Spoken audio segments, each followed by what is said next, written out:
really excited to introduce Darren and David from Business 360, and they're going to take us through the next 45 minutes or so. Just a couple of practical things, obviously. If you can keep yourself on mute, that would be awesome. And also, there's a lot of content to get through in this webinar. So if you can if you do have questions, maybe keep them towards the end. We'll see how we're going for time. But yeah, there's a lot of content to get through. So let me hand it over to I think David's going to speak, and special commentary from Darren. So over to you, David. Very special. Excellent. Thank you. And yes, hello, everyone. Pleasure to be here. I can't actually see you, Darren, so I've got the slides. Okay.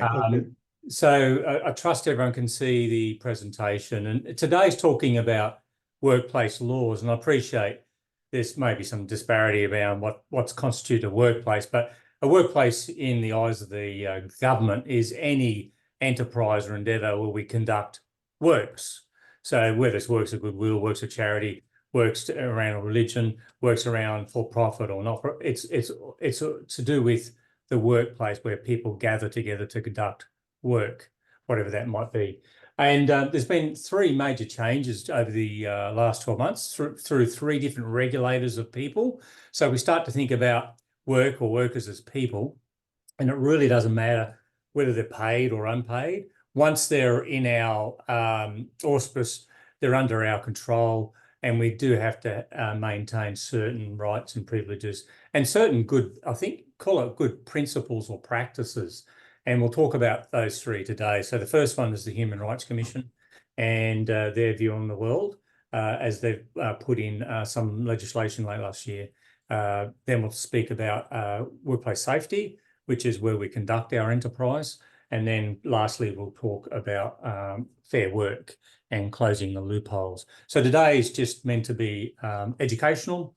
We're giving an overview, our view on what this may mean to us all. So we'll look at the topic, we'll look at some of the content around that, what that means, maybe some best practice ideas, and also some of the penalties if we get it wrong, just so people know that. So I'll just go to this slide now. All right, so that's what we just said. So this year, it seems to be the year that the regulators are focused on raising compliance proactively and looking at the different types of engagement, whether it's gig or remote, or whether we employ somebody to play the organ. As soon as sort of money's at hand, what's that relationship really?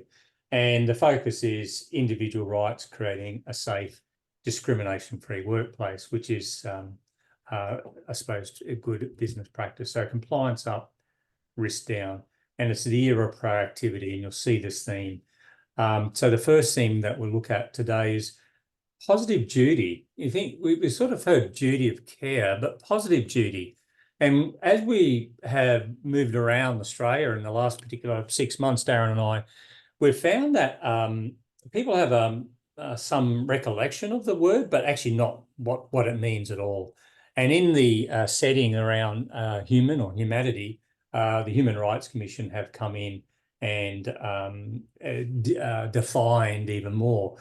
And just some background, I think the difficulty is that at the end of the day, we're people, and we form family, and we form society, and we form our different endeavours or interests like a church. But we also come together and we conduct works. And so this society or this gathering comes together as a group of people. And when the human rights look at it, they, oh, hang on, it's this, hence the charities online. It's not working. The need is growing and the demand's higher, and the demands on people providing services to community are even greater. And because community is failing, and the government can see that in respect to when we gather together, we do have a duty of care to support each other.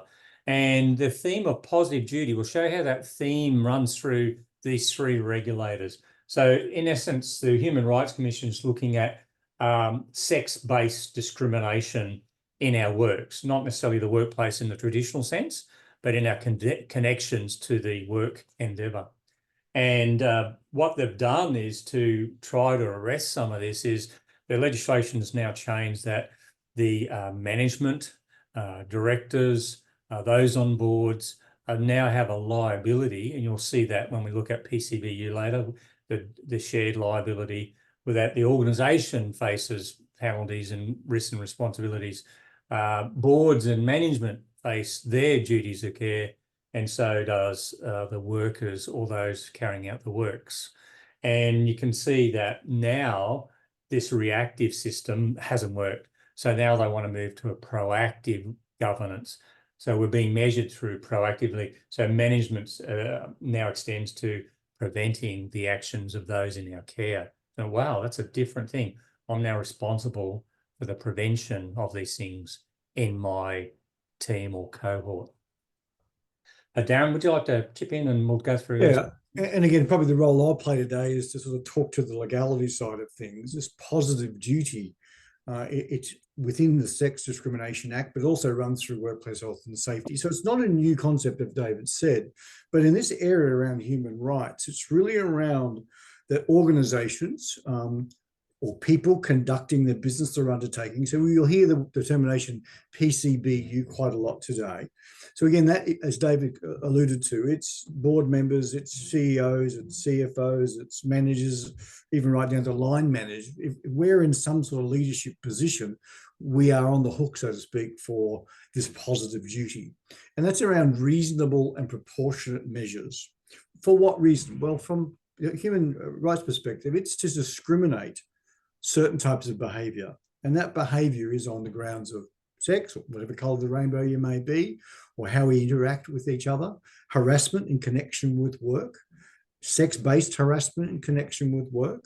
So we now have a duty now, as underneath is positive, to ensure that we have a workplace that's free from these things, that we've actually worked to eliminate these unlawful conducts or unlawful behaviour. And why we put those in bold there is that's really what the code is saying. If these acts occur, they are unlawful. Some of these are just things that happen, but they've now classed them as unlawful conduct, unlawful behaviour. So these things, in essence, why are they happening? They shouldn't be happening. And if they are happening, well, has the organisation done everything they could have done to try to eliminate that in the first place? And the Human Rights Commission now has these powers. They were relatively a bit of a toothless tiger before, but in relation to a workplace environment, they've now really ramped up their reach, I suppose. So any of these issues that we'll go into greater detail for, obviously understands that there are things that are happening now. They've got the ability to go back 24 months, and if someone raises something that happened a year or so ago, they've got the right to basically come in, and you have to hand over documentation, information, show us your systems, examine witnesses in the workplace, and they're the ones that will now make recommendations to the courts for prosecutions. Very different landscape than we had at the beginning of the end of last year. On the 12th of December, if you move on to the next slide, David, that's when it all happened. So again, the 12th of December, this now became law. It's not that well known. That's why we're here, obviously, just making you aware of that. And this positive duty is wide reaching. It doesn't matter whether you have 1,000 employees or you have one, or even if you're just a sole trader, you have a responsibility to ensure that your conduct or the conduct of your employees fits within this framework. And the responsibility goes back up the tree, unfortunately. So again, please don't shoot the messenger. We're not here to make life hard for you. We're just here to make you aware that there's been a change, and that change means that employers are potentially liable for their employees' behaviour. And the only way that you can defend the organisation is by saying, no, we understood that, and we have systems in place to try to eliminate it as best we can.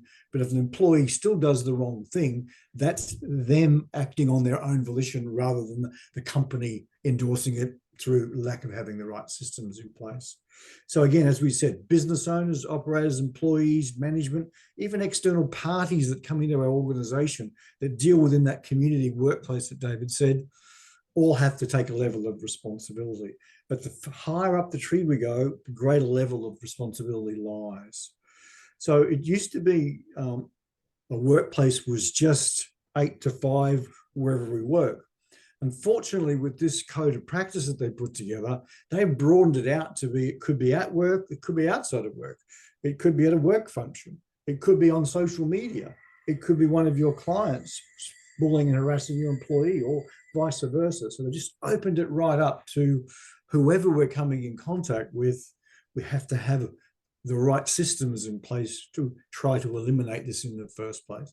And obviously we'll touch on how to do that a little bit later, but this takes a little bit of getting your head around that. Before, next slide, thanks, David.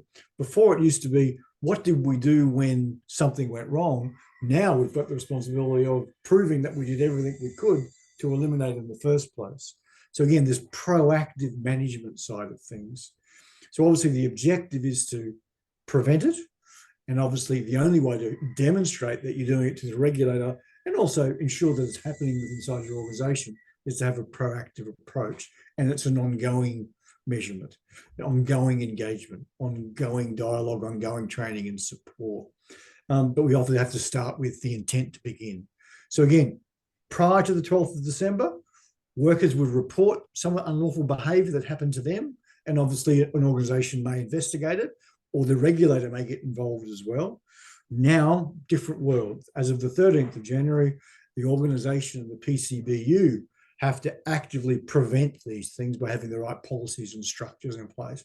Now, again, that's able to be done. We just need to understand we have to step forward and accept that that's a part of what needs to be done. So that's really important from an insight perspective. Implementing a positive duty promotes, a better culture, increases respect, safety, boosts morale. So there's great positives around it. We just need to understand that it's now law. It's something that we are legally obliged to do as an organisation. Hey, Darren, just a quick question there. That date, 12 December, is that a hard date? Is there an amount of retroactivity that applies here, or is it only like a date and that date moving forward? It's a great question, Neil, because this has been in the universe for at least 12 months, but not a lot of fanfare has been going around it. Even at the 12th of December, when this became law, I can't remember it being in too many papers or even on too many, blogs that are out there. So it's been a bit of a slow one that's come along from there. So what they're saying is you've had up until the 12th of December 2023 to address how this will impact your business. And some of our existing clients have all those systems in place to meet this. We're just mindful that the broader community may not have a clear understanding now, as of the 12th of December. You mean it? I'm on today? Yes. So as we speak, if there was an incident, the regulators would be investigating this in a very different way than they would have been doing it pre-12th. Probably, Darren, the first two sections, human rights, and the next section when we speak about psychological safety, they're in the third section of loopholes. Yes, in that royal assent where they sign off, there's that 6-month grace period. So a lot of that's in play. The last thing to come in play is there's a few things kicking in around June, and the last thing is around jail at the end of the year for wage theft. But the first two items, this is the first one, these are in now. And Michael asked in the background, the definition of work, I appreciate we're saying employee, but it is, when it comes to discrimination, it's anybody engaged to carry out your work. So it may be unpaid. And you can see there that there's some penalty units, and that's if the Human Rights Commission just stops there. You can see 3 months imprisonment. But what typically happens, and what we found is happening now already, it's referred to the safety regulator, state-based safety regulator, and they have a very different schedule of penalties, which we'll see soon. So you can see their mandatory measures, fail to comply with our base or core duties, because there is a duty of care, and they're now outlining what some of these things are. But we would recommend audit. Does our enterprise or our undertaking, as Neil said, person conducting a business or undertaking, a charity is an undertaking, we have to have our duty of care or our due diligence to review the business or the undertaking and how this applies, figure out where the shortfalls are, update not just our policy support system, but you'll also see as we go forward, there's also a requirement, the proactive requirement. See, policy support is mostly proactive. I appreciate there's education, but we do need to have the check-ins do need to have the education. We do have to have risk treatments and other things. So again, audit, update, train, monitor, and view. And you think of, beyond this legal measure, it actually makes for a better functioning organisation, and there's actually positive benefits to having your house in order. So the second key area that we'll talk about today is this psychological or psychosocial code of practice. And again, has a very low understanding in the community of what that is. We've had cases already where the workers' compensation regulator for the state will get involved in a matter. There'll be a complaint raised to them under work cover around sexual harassment. We'll be involved, obviously, with our clients. And the regulator goes straight to the directors and the board because they weren't involved, and probably they may not even know it happened. Okay, part B is the event. Part A is what was the organisation stance to prevent this? And this is where the penalties or the uninsurable start to creep in around not having a house in order. So you can see there that it requires, again, employers to act social responsibility around organising. How do we address stress? How do we address support? How do we address these sorts of things in a preventative manner? So let's delve in. Darren? So this is directly out of the Act. What's a psychosocial hazard? So again, it's a hazard that arises from or relates to these 4 bullet points. So the first one really reflects on what do we do on a day-to-day basis, how we go about what we do and how we manage that workflow. Second one is really the environment, the physical environment that we work in, and the impacts that certain other individuals or behaviours or situations we find ourselves in could impact a psychosocial hazard. And of plant at work, technically this means in some cases equipment, but normally what systems we need to use, what technology we're using, what other things that place an impact on us while we go about carrying out that service or support or interaction with our customers, if you like. And then we have our own workplace interactions with co-workers and management and so on and so forth. Any of these things that cause psychological harm. Now, whether or not the hazard may also cause physical harm, well, that's a separate thing. This is just to do with the mental well-being of an employee or a worker or someone that is inside our care. Now, in severe cases, we understand that people under stress with psychosocial hazards can lead to death by suicide or even other things that they may do, which impacts other people, because when you're not thinking quite right, again, impacts can happen. If these sorts of things happen in the workplace, again, the investigation around that is to ensure that these hazards were not impacted by those 4 points at the top there. So this new code of practice, it's about 110 pages long, it's there for everybody to read, does lay out clearly what your obligation is from a legal perspective, and also goes into detail on what areas of the organisation that you need to look at a little bit closer. And that's the next slide. So if we look at this, they've defined it as 14 distinct areas: job demands, low job control, poor support, lack of clarity. So again, anyone that works in a remote or isolated area may start to think these things apply to them. Poor organisational change or management, or inadequate reward or recognition. Again, anyone, if they wanted to, could certainly raise these things. I feel this, I feel that, this is happening to me. Because again, these psychosocial hazards, the way that we move into this is employees have the right to go, hang on a sec, I now feel stressed because of these things, and we need to work out ways of, again, managing that and minimising the impact on the organisation while still respecting the individual's rights. Poor physical environment. Again, here we are, violence and aggressive behaviour, bullying, harassment, including sexual harassment. Now, those 2 or 3 things were just now covered in positive duty. So this new psychosocial hazards, which is under a workplace health and safety legislation, now dovetails perfectly with the positive duty side of things. So this is where all the regulators are, again, closing in, filling in those gaps, so there is a united approach to ensure that workers have a safe workplace in a physically or in a mental perspective. And if they don't, why not is now the question, because they should be. And again, what impacts can that go on to the employee or worker from that perspective? So mental health and emotional well-being, the next slide will talk to this. If we think about it, it's stress. And we all have different levels of stress that we can cope with. Stress triggers many different things in a physical or psychological response, certainly has an impact on ourselves and even our families and co-workers. So it's a huge issue out there, and one that you can't readily see like you can with a bandaged arm or a broken leg or whatever it might be from a workplace injury. So again, this stress can obviously impact people in many very different ways.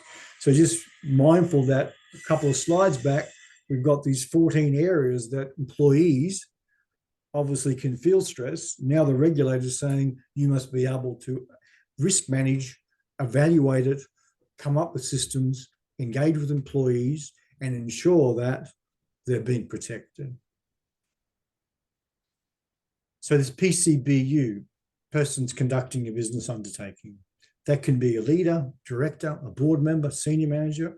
Again, we're just trying to elaborate. It's just not one person or the person at the very top of the organization. We need to appreciate that the way that the regulations have been written, everybody has a level of responsibility. What they're really saying, as simply as we can make it for you today, it's in 6 main points. If you're one of those people in that organization, you're obliged now to be up to date with how the system is asking you to comply with those relevant laws. Positive duty, we've chatted about. Workplace health and safety in this regard is psychological and psychosocial factors. How your business does impact on that. Do you have the right resources and processes in place? And many of you will have many things in place. It's just understanding, do we have everything that we need to have in place to address these issues? Implement effective procedures, incident risk information, feedback and responses. This regular checking. If you read the code of conduct, they're actually saying you should be surveying your staff every 3 months and then taking their information and responding to that. Now, the government has actually written some surveys that you can use, but they're actually not quite in the best interest of the employer. They're more in the best interest of the employee. So we've written our own just to get the balance right, so we actually get the right outcomes and still tick the boxes that are required. And obviously putting in those control measures so the staff below from the top can monitor and support the workforce while, again, ticking the boxes on behalf of senior management of the organisation. So that's how workplace health and safety talks about positive duty and how you meet your obligations in your senior leadership role. Again, technical term, this is what prescribed, primary duty of care. The law has now changed. The language has changed. It's changed to must, requires, and mandatory. There's no excuse. No one gets exempt. And it's laid directly at the feet of those who fit into that PCBU category. And again, if there's an investigation, they are investigating the organisation first and the incident second. Because if you've done everything right to start with, the chances of an incident happening should be low, and that's what they want to assess first. So again, please understand, it's not our rules. We're not here to run the ruler over you or be the policeman. It's just understanding that it has just shifted, and we just need to think about how high on the priority list it is for us to address these and how best we can do that in a meaningful, productive and positive way for all concerned. You can see that theme of proactive prevention. You can see it running through all this once you stand back. Reactive prevention, if you think about it, there's no such thing as reactive prevention because it's happened, isn't working. So you can see here, this is WorkSafe ACT. So each state has its own regulator and they have very similar stance on offences and fines. I mentioned earlier that if a safety regulator's in reviewing some of this, they have a different schedule, and here's one of the schedules. So category 1 is most serious. And I think I don't know if you can see my pointer there, but you can see exposing an individual to risk of death or serious injury or death.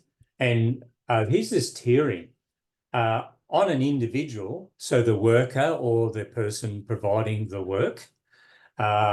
it's 5 years imprisonment or up to, and 300,000. For the PCBU, or as we understand, the officers and managers, it can be up to 600 or 5. And for the corporate, the organisation level, can be up to 3 million. And then there's category 2. So failure to comply with the health and safety duty. And I've just underlined there in the middle of the screen. So this little bit, but you're exposing people to this risk. You think, am I exposing people to these risks? And then the lowest category is category 3.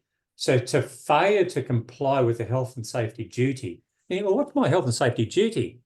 Well, if we go back 2 slides where we describe from what a PCBU's duties of care is, I've got to be proactive, I've got to stay up to date, I've got to work out what statutes and regulations apply to me for good practices. I've got to decide which of those I can eliminate, which we have to live with. So we then have to treat these, then we have to educate our staff around that. So I appreciate there's a bit to do, but if you think about any team, whether it's sporting or other endeavours, the better we can define the lane ropes, the better we can get consistency, the better we can get performance. It's just like putting better oil in the car. So it has a lot of knock-on benefits. Like if you're on a claim and you're embroiled in sexual harassment claims and they go on for years and there's lawyers and there's hundreds of thousands of dollars, brand and reputational damage, people leave. That environment, people don't feel safe, people move on.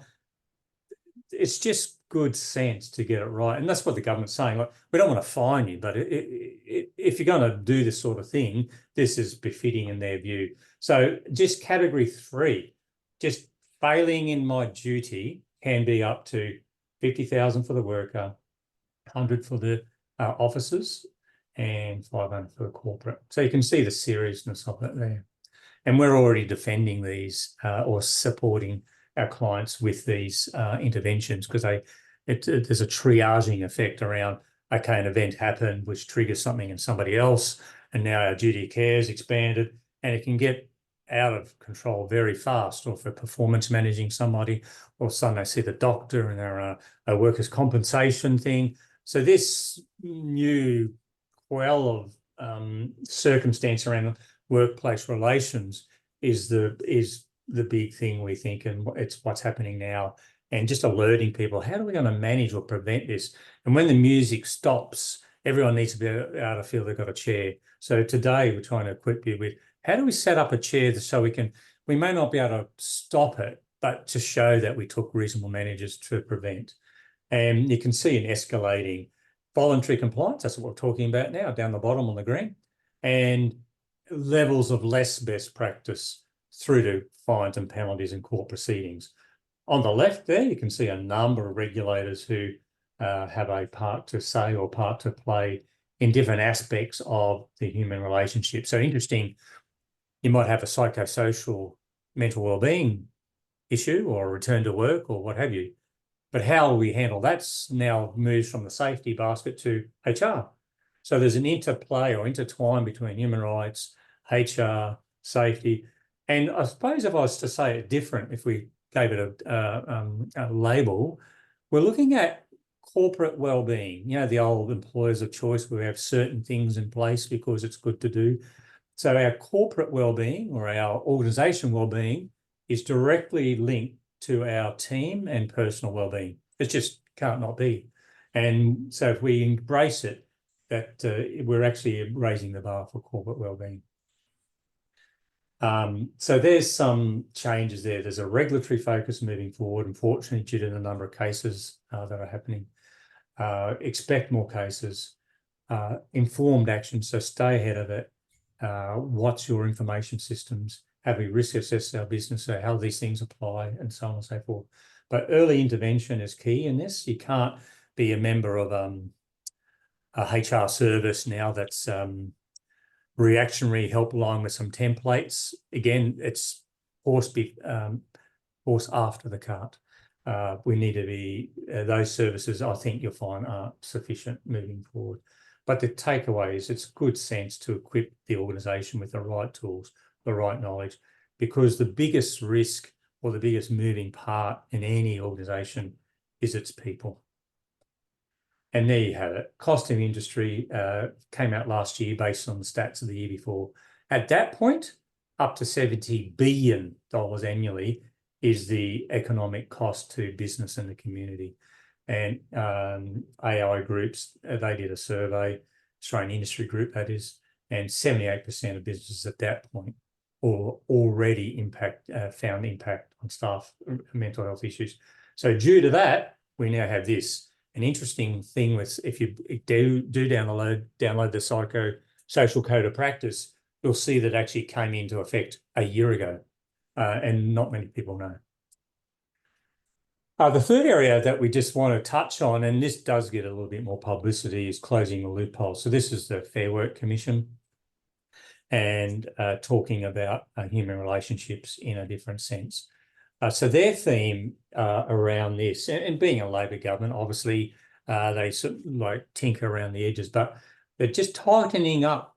What's the real relationship here? What's the real engagement?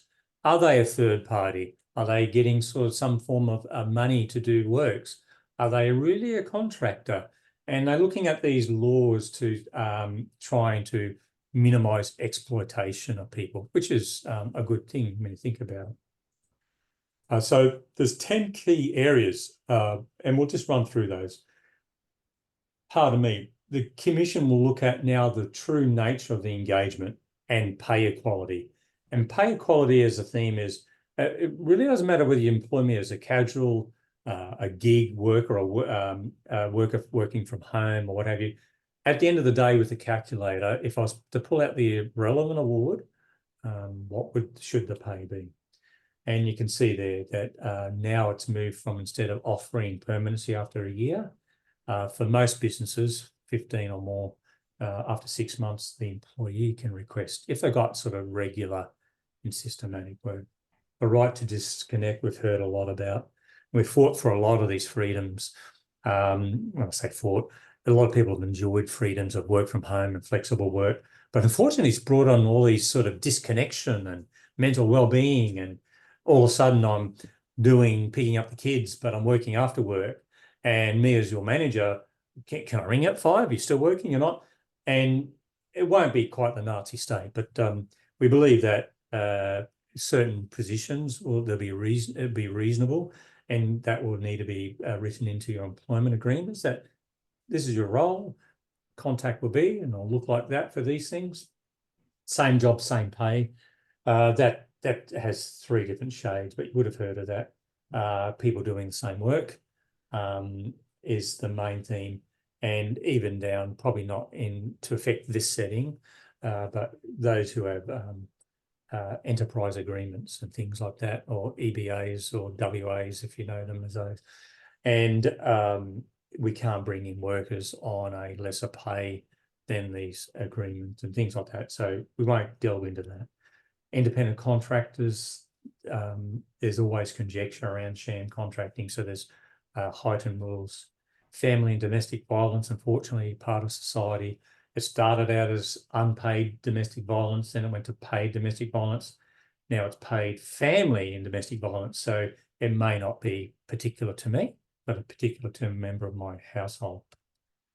The next 5 there to whiz through: small business redundancy rules have changed, right of entry has changed, delegates and people, when a safety matter, like officials, can have better or gain greater access to your, let's say, workplace, is a big one. Number 8, employee-like workers, digital, outsourced, work from home, doing typing or what have you in this gig economy. They feel that there's a lot of people in that, and a lot of people are like independent transport companies, whether it's delivering pizzas or what have you. Again, they'll get the ruler out to check for underpayment. We'll show you why in a moment. It's a massive problem.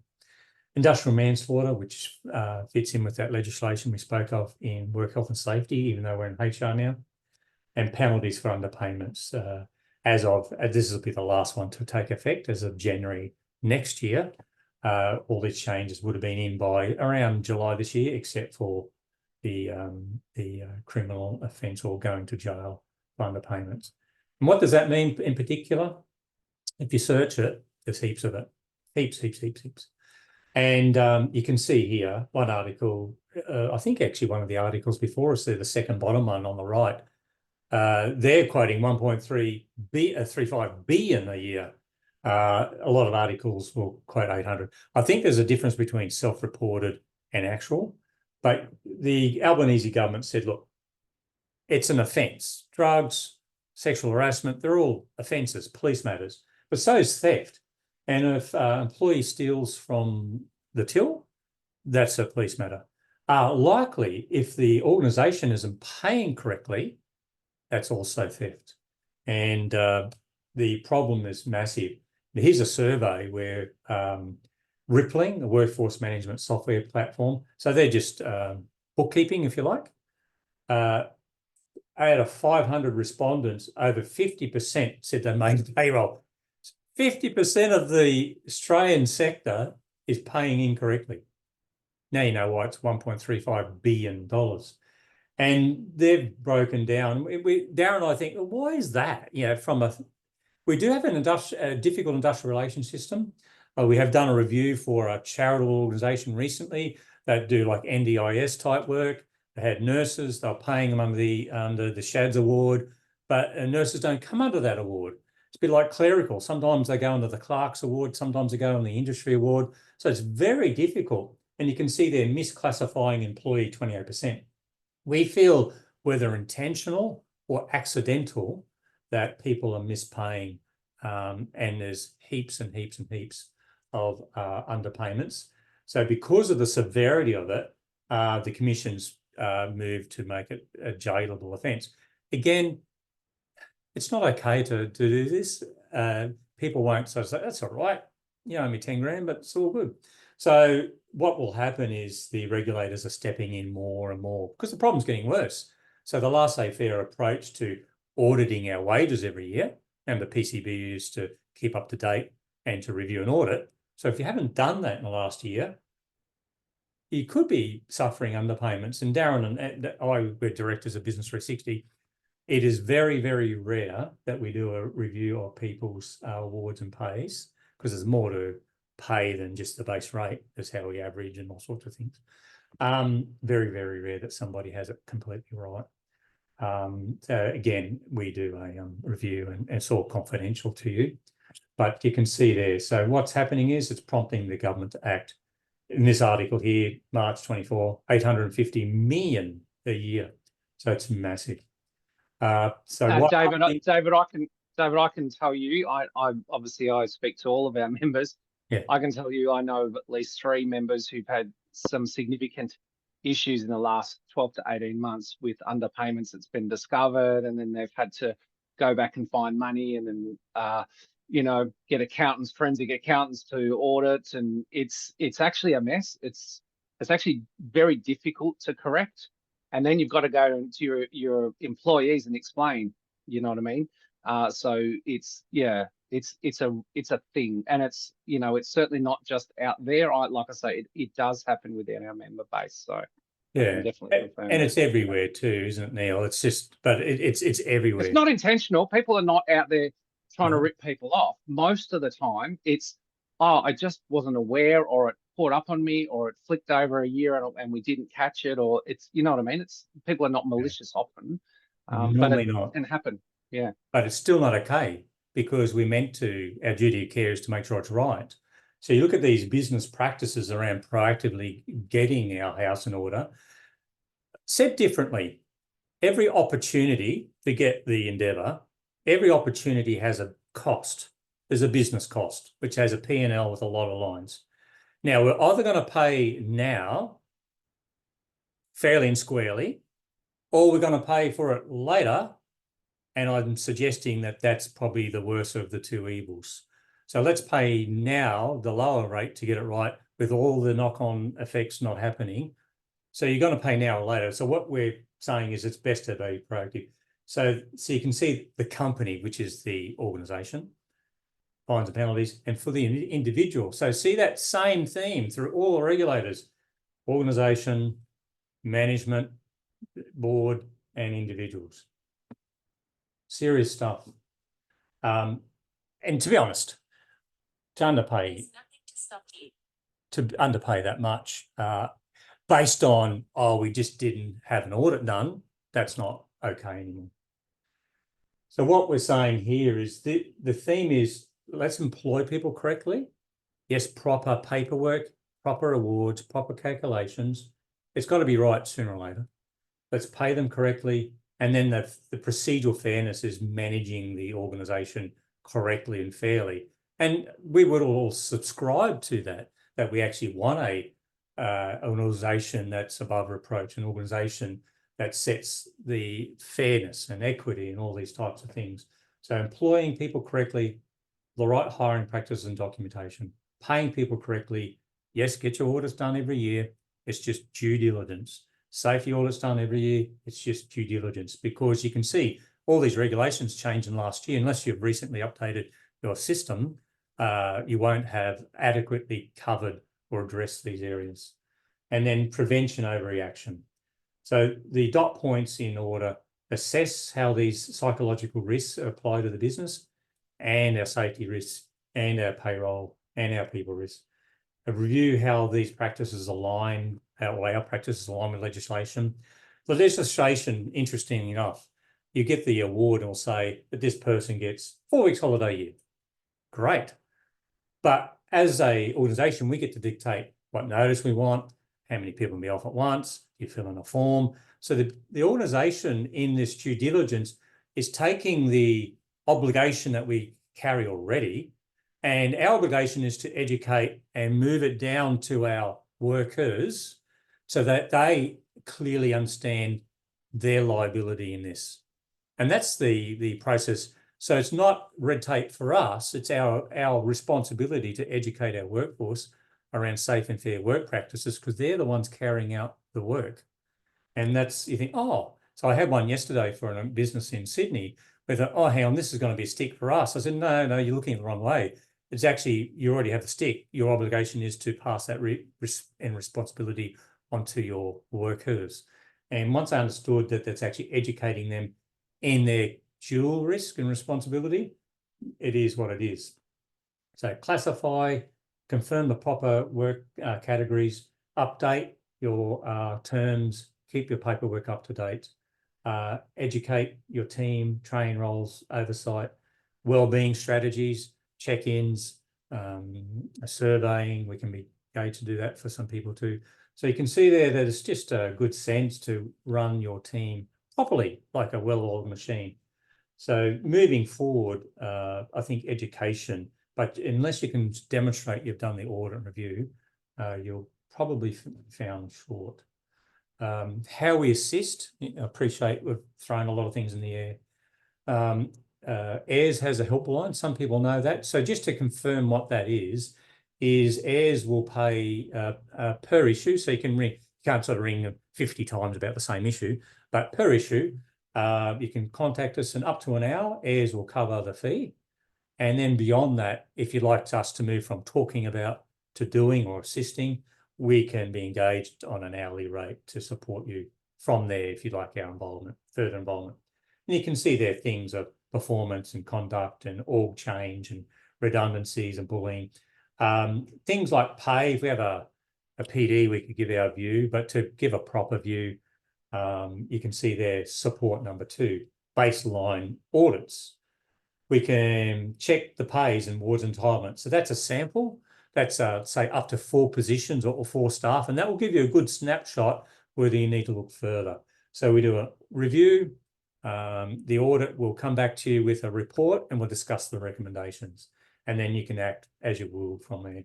Another one is to check your HR contracts and make sure it's up to date, and it says what you mean for it to say. And then a third one is due diligence around your readiness to conduct your PCBU duties. So those 3 things do cover off most of the themes of today. And then, yes, we can also be engaged for full back office support, where we do come in and we do a proper audit. We do a report with recommendations. We do drafts. We'll update your system.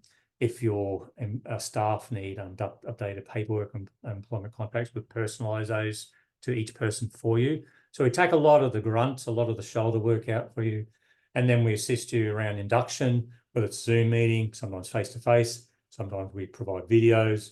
And then once you've got the system, we can then do advice and updates and train and management. So you can see that more fuller system meets the requirement. As say the systems where it's just memberships with helpline or templates only, where you've got to figure it out for yourself, may not be sufficient. And that there is a scan code. So that scan code takes you to diaries, Darren's and my diary, and you can book a time to chat, because I appreciate today, we're in the last 10 minutes now. I appreciate today that we can't necessarily answer all the questions because they're particular to you anyway. So if you'd like to book an appointment, you can actually scan that, go into our diaries and book an appointment. Failing that, you can go through the normal AIRS system. Mary will send you a guidebook on today's presentation. She'll send you a flyer, which some of the supports will be in. So you'll have the tools there to be able to find support should you need it. But it does start with AIRS support line through to full service and everything in between. So we trust that those options would support most. You can contact us on our 1300 number. The info line's there if you want to contact us down the track. So that's me pretty well done, Neil, unless there's something pressing or something you'd like to revisit. Yeah, no, thanks, David. Look, that's fantastic. And obviously, this is a comprehensive area, and just providing some, information for us to start to get our head around this stuff. And obviously, the switch to a proactive type legislation can be an interesting switch. I mean, there's almost a sense of, the government used to create legislation to, penalise us if something goes wrong, and now it's much more invasive in the sense that it's demanding us to do certain things rather than, or if you badly stuff up, we'll penalise you. So it's just almost like a bit of a different world we're moving into. Is that a fair summary? You're both nodding your head, so I'll take that as a positive. Yeah, we're moving into land of accountability. We're all accountable. I'm accountable. I'm a director. So are you, Neil. So the people on the line. So we're all accountable. And it's a bit like, oh, hang on, we're all accountable to make sure everyone gets home safe and fair. Yes. Oh, okay. Yeah. So a couple of people have asked, you said you'd redone the government survey in a simpler form. A few people have said, can that be made available? What's the deal with that? Or is that something that you appropriate to each environment? Yeah, that's right. Again, that's a part of the suite that's part of a system that's got an A to Z a part of it, and that's only one of the things that's in there. So no, these aren't free of charge. Away you go and do it. These are things that we've developed for our clients. So it's a part of that implementation process that it moves through. Yeah. So one of the things that and I think everyone should be aware of is that, we obviously work very closely with these guys. We've had this relationship for a number of years now, which has sort of evolved over time. And so, so the sort of, I will call it the mini audit, that package of $1,500, that's something that, we've discussed and we negotiate, we get a good deal.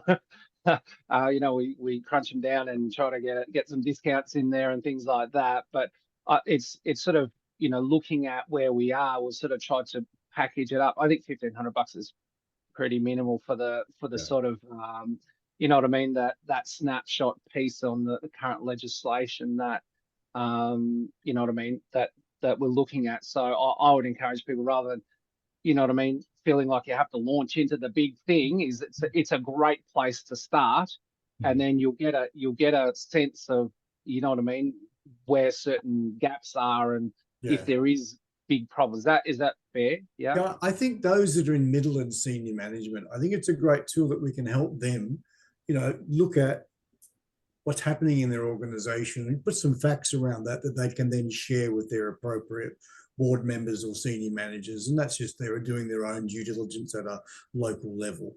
Like the pay one, we just picked four different types of positions. the lowest paid in that, and then we can just identify if that ticks the box. Anything above that should be okay, but we generally identify, hopefully everything's fine, great. But if we start to see, hang on, wrong award, not the right pay, that might be systemic of a broader issue. But then they can then choose what timeline they may wish to then delve a bit further. Yeah, yeah. So look, for me, again, I sit back and say, look, last year I paid, I don't know how much money for a cyber audit, because everybody understands cyber risk is a big deal these days. Yeah. You know what I mean? And frankly, my cyber audit cost more than that. So it's one of those things. I think that's almost the way you kind of have to approach it. There's a couple of other comments. Firstly, from an insurance perspective, do the fines, are they covered by insurance? Really interesting question from a policy. You do have statutory liability cover up to $2 million, but it's a really interesting one because there is a clause within the insurance policy that says I'll read this out. Statutory liability will cover a penalty. Number one, it is if it's indemnifiable. So some fines, the government says it is not indemnifiable by insurance. So they actually will stop you from getting insurance for it. So it's number one, it's only if it's indemnifiable. But the clause that we have, which is really interesting and very common in the market, says if it's attributable to any circumstance which you or the insured person were aware of that might give rise to the imposition of a penalty, and the steps that could have been taken after such awareness to avoid liability have been taken. So in other words, it says we're actually not going to cover you unless you've actually done a review, identified their potential circumstances and taken some action. And then if you still get a fine, we'll cover you. So it's a pretty tight cover under the policy to get a fine paid. And really, when you think about that, is the insurance policy ever going to respond? Well, only if you've done everything you possibly can in this space. That's called statutory liability insurance. And yes, we do have it standard in our policy suite. And I think everyone here will have it at $2 million. So, but I'm interested to see that limit is now $3 million fine. So we might have to, at renewal, have a look at increasing that limit to put that up to that $3 million threshold. So, yeah. I think you'll find with safety breaches, I'm reading, most of them are moving it that you can't actually insure it, the government, as you just said. Because you think about it, just in HR world, if you underpay people, it's not a license to thrill having insurance. Oh, goody, I've got insurance. I can underpay people. So it's not the idea of it. But I do notice that you said that once you have knowledge of it. So unfortunately, we just put everyone on the hook today. No, but no knowledge is not an excuse. But of course, you know, even when it comes to these fines, that's on top of you still having to pay back the wages you've underpaid, right? That's it. You're still liable, and the insurance policy won't cover the wages that you've been underpaying. No. It will only cover the legal costs of you being, you know, audited by the government or you know, being taken to court or things like that. And then, like you say, sometimes the legislation completely excludes the ability for the insurer to pay. So that's why it's called indemnifiable fines under the policy. That's the word they use. Yeah. All right, cool. I think we've addressed a few people have made some questions to me direct. I think we've addressed all of those. And I think, Warwick had one more about psychosocial. And does that include volunteers trying not to make volunteers out in parish land stressed? Is that something that, you know what I mean, is that could potentially become an issue? You know what I mean? Because, you know, sometimes a lot of parishes are heavily reliant on volunteers. And some, so it's a bit of an open question on that one. Well, true. And in short, it's yes. What I find is as soon as you got people doing good works under goodwill, people are people, the relationship, it's the relational things that go astray. So it's not necessarily the parish in this case, but it's the people amongst themselves. And if they're on the clock, so to speak, yes, I think you would find it would apply. And then Neil, if they went to a lunch separate of being at the Sunday service and it's on again, because it's a workplace, it's a work matter connected to the workplace. So the workplace definition is, because it's to do with the workplace, even though it's social lunch, it's still in play. So again, these are not theoretical things for us. David, I can't remember if you guys were involved in it, but anyway, I think 18 months ago, one of our members was in the Human Rights Commission being taken on a, you know what I mean, an issue, a human rights issue. Obviously now we've got there's a different level of proactive duty that which you would be judged on by now. Right. But again, one of these things where and I think there was another one, might have been another couple of years before that. So I think certainly in my time I've seen two. So, you know, again, don't think that these things can't happen because they actually really, really do. You know, they really do. Yeah. All right. Look, we're going to have to wrap it up. I thank you so much, Darren and David, for giving us some really good, useful information and sort of keeping us up to date on these matters. I'd encourage everyone. We actually have recorded this. We're going to make this broadly available. The guys, thank you so much for giving us the permission to make it available. So again, feel free, if you feel like you need to send it off to the chair of the board or the head of your compliance committee or anything like that, feel free to do that. You're more than welcome to do that. And obviously there's some opportunity for further services if you need it. So thanks, guys. Have a great day. And we'll no doubt catch up with all of you in due course. Thanks. Thank you. Bye-bye.